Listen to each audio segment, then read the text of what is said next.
community, the fantastic organization built behind this non-toxic, safe environment that you can also join to find some like-along friends, maybe teammates along the line, and many more for the count. But well, Llama, it's time to kick off map number 4. I love it. We're already halfway done here, but this one will send us over 2/3 of the way done with just the same map of Miramar to end ourselves off on. And I actually kind of like this ship. It cuts off that northern island, more secluding towards that main island, but those big locations definitely still accessible. Palace, such a loot-dense zone, but it looks like nobody's going to contest over it. Just one team getting that whole location to themselves. It's a bit... It leaves a sour taste in my mouth that the current drop will be leaving places such as Shipyard and Army Base completely open and maybe even unlooted till the very end of the game. That will depend on how the zone decides to present itself, but we can see that one thing has definitely been traditional and even you could say religious till the very end of this map, and maybe many others. At the second you hop on, you get the loot, you get yourself some transportation, and with it, you just say, F it, we ball.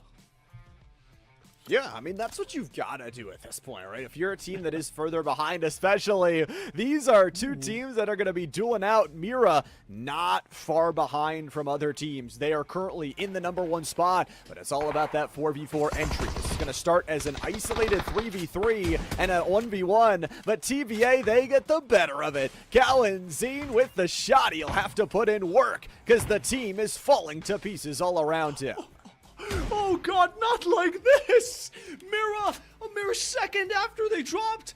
Earlier, such a promising end beginning. Now the beginning has proven to be a real showcase of how the cookie crumbles, nades around the shotgun, maybe gets it down, a possible finish onto ship list. But TBA have been a real brute force that you simply cannot overcome. And as much as Mira credit for the previous match, this time around they're gonna get wiped out.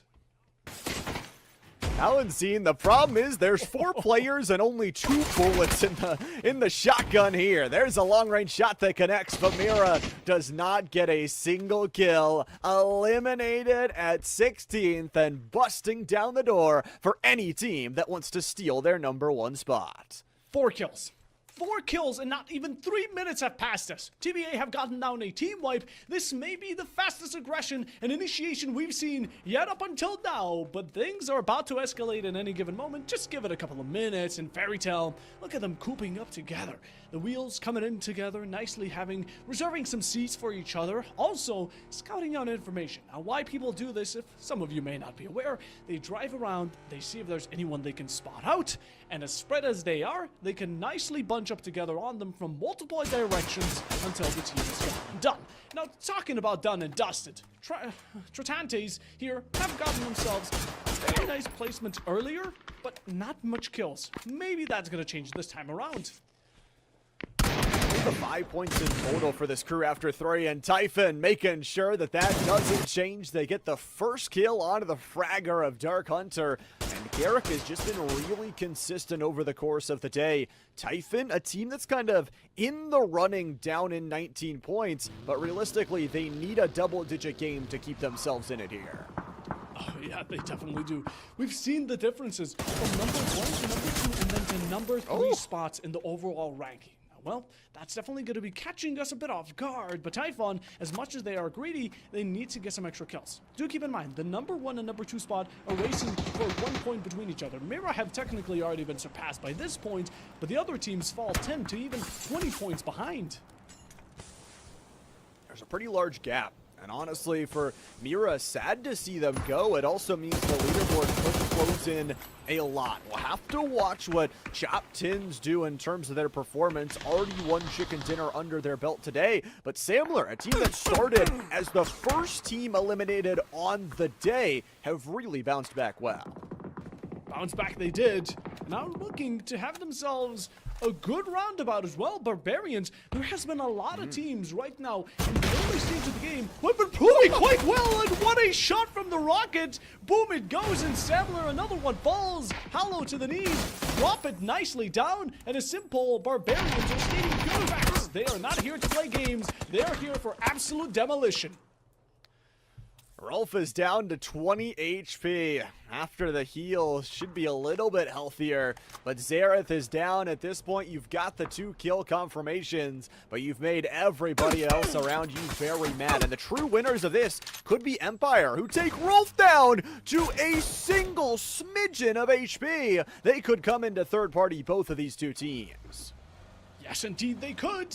And well, Empire, you're about to have yourself some time. And speaking of it, Samler finishing the job. Call me Bobby. Yes, we will. As those bullets delivered, Xerath will fall. And I believe that Samler, again, will be the pricey pick for most of these teams to go at. But in the end, it's contribution to points, kills, and Fairy Tail with their first.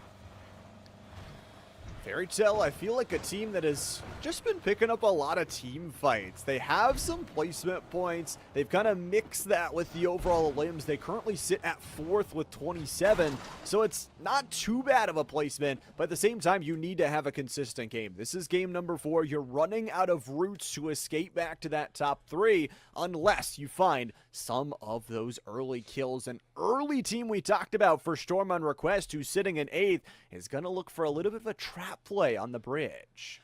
Oh, look at them nicely bunched up together. Not only on that horizontal ground to take out anyone trying to pass on top, but even from below, covering the entirety of this rotation from one side of the water next to the second, and anyone trying to go will be sadly dived down into the deep waters. But currently, Barbarians always taking up some fights. Now, it has cost them 2 players, which doesn't give a promise for the late game, but if they can keep it, you know, it's still quite possible.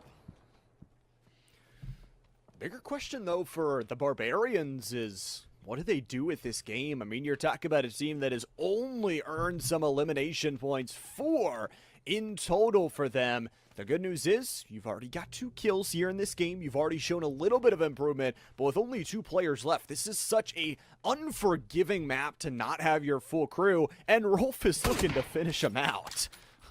Ooh.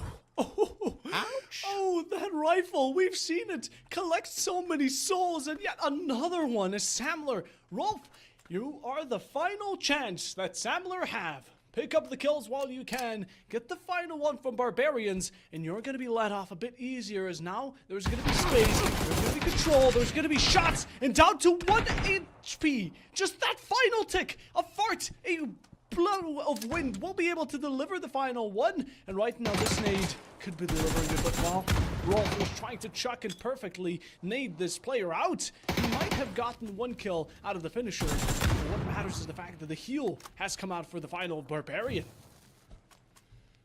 Soda's been so good on these clutches, though. And obviously right now, Rolf sits number 1 in terms of kill count and damage. Almost 400 damage already. That's like half the numbers we're seeing on a full game tally.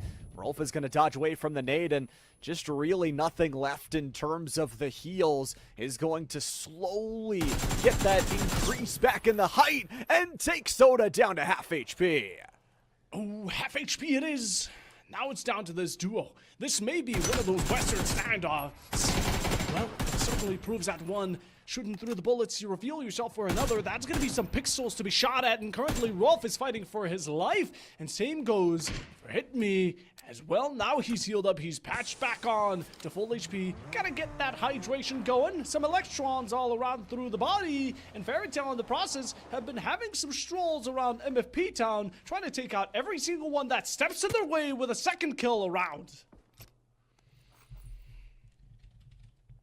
Opportunity here to move their way into a powerful position as well for Rolf. Sam needs to pick up some points, and they've already got 3 guaranteed, but with only 1 player left alive, it has been a bloodthirsty map number 4 here. We're only in phase number 1 is the important thing too, so lots of teams still just finding their positions entering this ring, and that Mexican standoff will continue.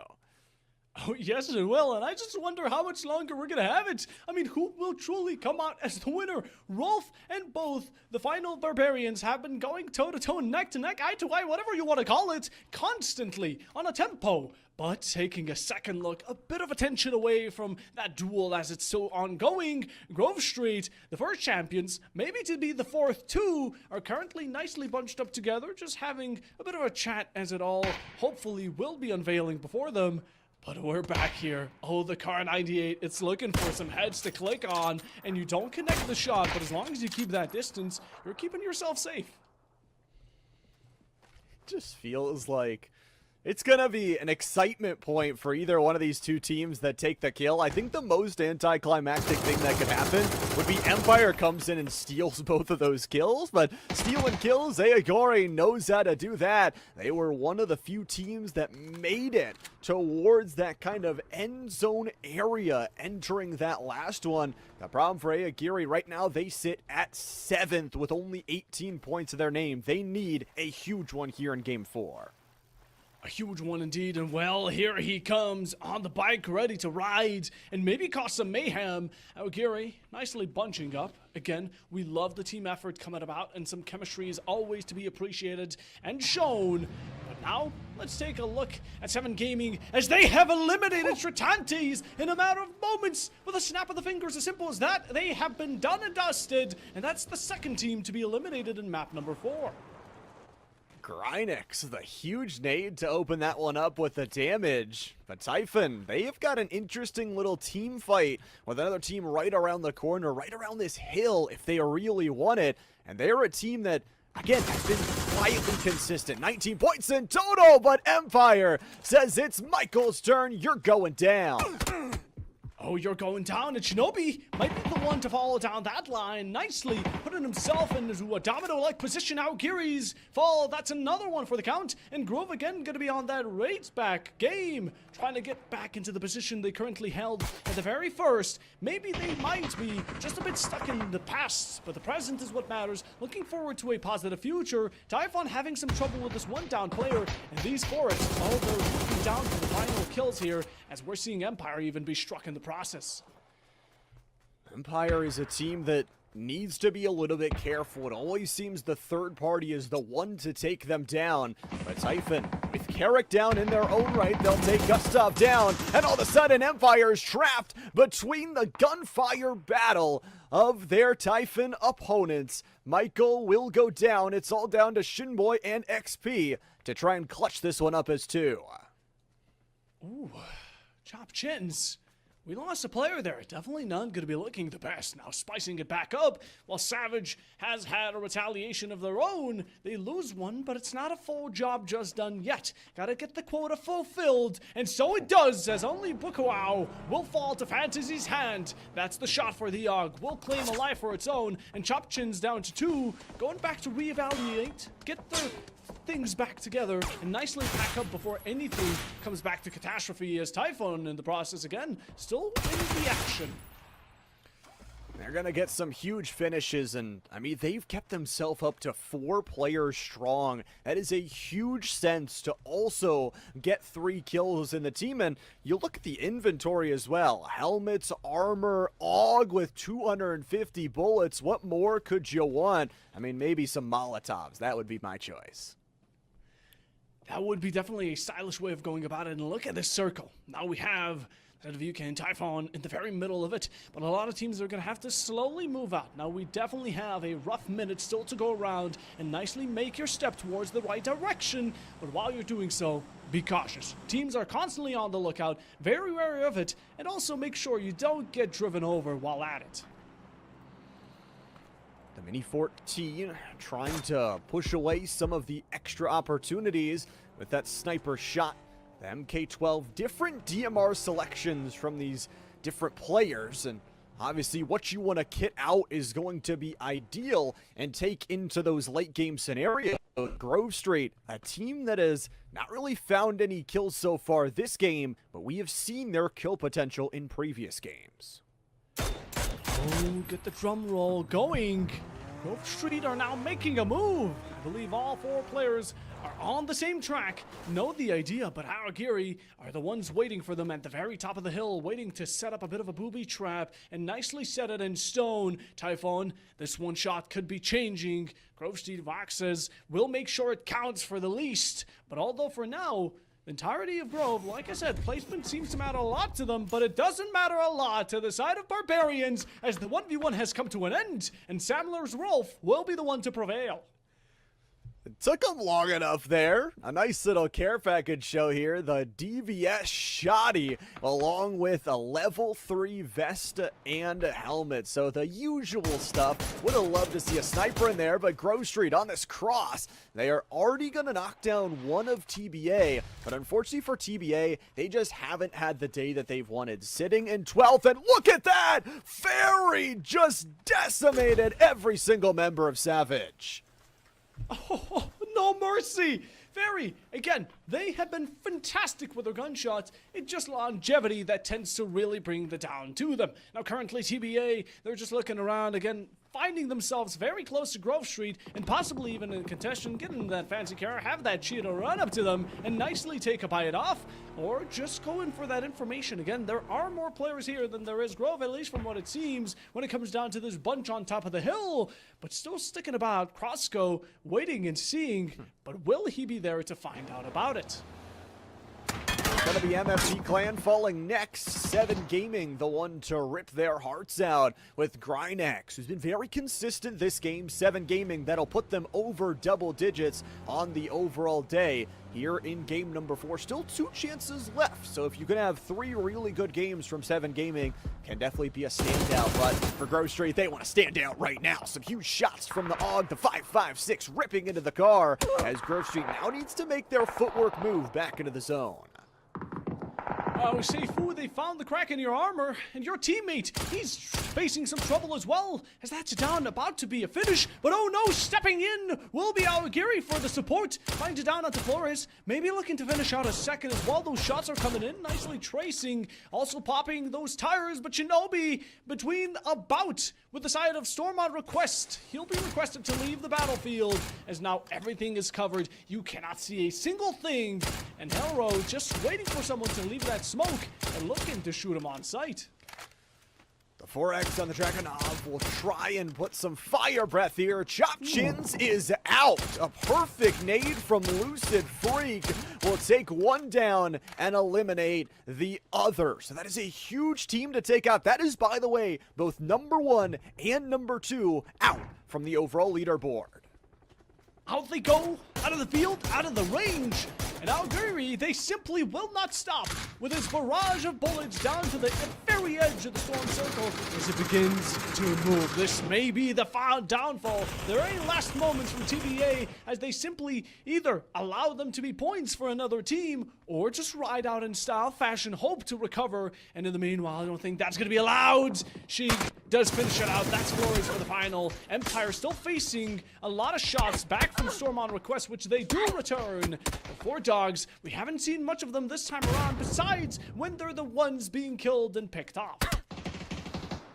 And honestly, they've really tried to fight back, but honestly just some unfortunate scenarios where again they put themselves in another third partyable, and Seifu working from the storm, ripping away their bar, just trying to get these finishes, and that's what they will get. Grove Street now up to 2 kills. They're both on Seifu. Remember back towards that game number 2 where he had 3 kills just in his own right, but Samler, their day is done for game 4.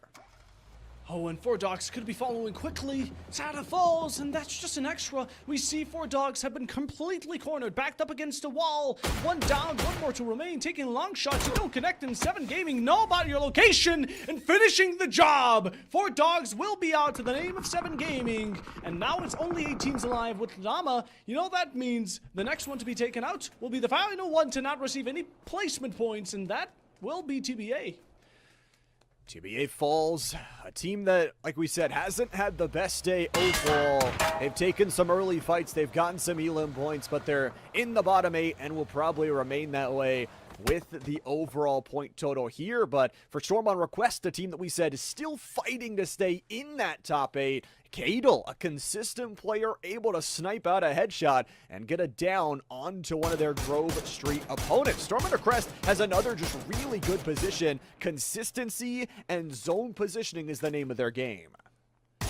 Main event, down to these last possible 10 minutes, I'd recall it, as we will about to pass in any moment the 20-minute mark. Empire with a double down onto the side of Grove. It's looking dire. Maybe they're gonna get those 2-1 points as some sort of complimentary, and they get to stay alive for an extra, but this one player from Empire is reigning supreme with 3 kills for his own. That's a hat trick, maybe for the quad. An entire squad wipe under his own name, let alone, will be an accomplishment, and they have a direct approach towards it, and currently looking to put those triggers right where they belong. Click that bullet and make sure it goes right between the eyes as XP is out on a hunt.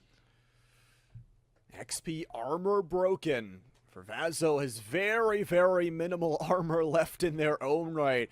The good news has just a chunk of ammunition, has 3 fragmentation grenades, just in case they are needed. For XP, the health bar, they took a lot there from the Storm and go down. Storm on request, eliminating another team.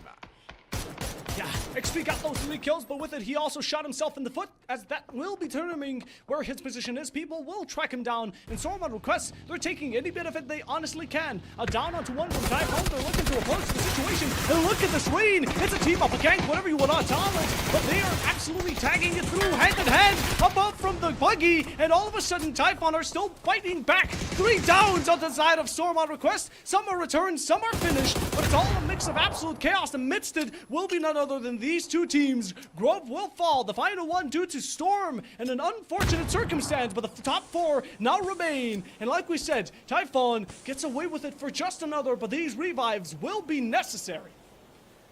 And the interesting thing there, again, it's another map where Storm on request, they have a power position, they stack all 4, and then they suddenly just disappear into a smoke. Something about their team fight today has just been off. For 7 Gaming, their team fight is locked in! The nade decimating 2 off the board! Typhon ripped to pieces, and 7 Gaming ready to eat them up.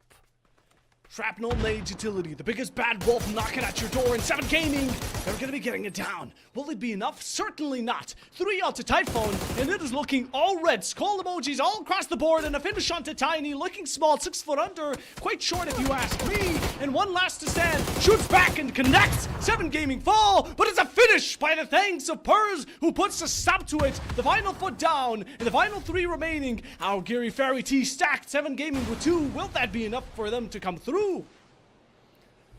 Picks out the LMG as well. Geary, they've got 4 members, but they cannot blow this low ground position. It's a lot of hill to work up against, but it is just 3 teams. Fairy have slowly and consistently gotten themselves in an end game with how close the leaderboard is, saying how not close it is because how far away they are back in 5th place. They need a chicken dinner here. They need some kills with a cherry on top, or else they could just be too far behind that games 5 and 6 are for nothing.